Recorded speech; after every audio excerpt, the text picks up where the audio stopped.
You have to create a myth that will connect people even within their disparate little niches.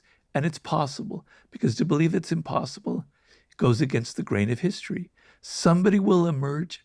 I might be dead when it happens, who will go through that some process by that, because otherwise everything will fall apart.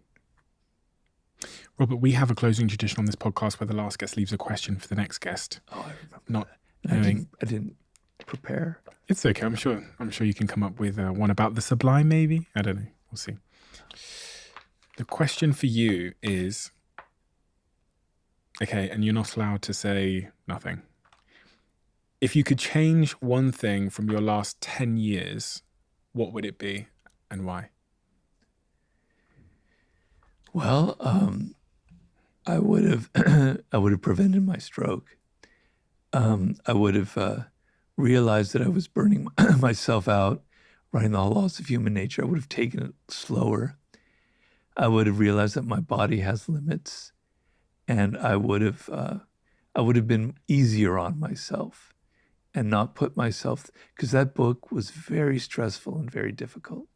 I would have taken it slower. I would have gone at a different pace, and I wouldn't have had my stroke, and I'd be so much happier.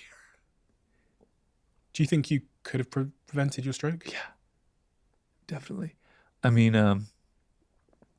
it was a weird set of circumstances, but the stress of writing the human nature kind of ground me down.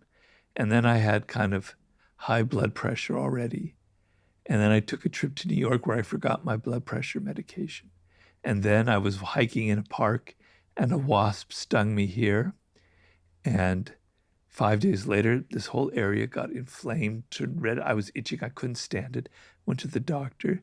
They prescribed me basically a steroid, which raised my blood pressure to the roof.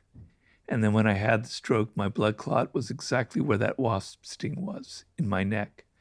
So if I hadn't worn myself into the ground, if I hadn't forgotten my blood pressure medication, if that doctor hadn't prescribed to me that nasty prednisone, if I had just been more careful like that, I probably wouldn't have had the stroke. Are you able to forgive that sequence of events and the people Yeah. involved?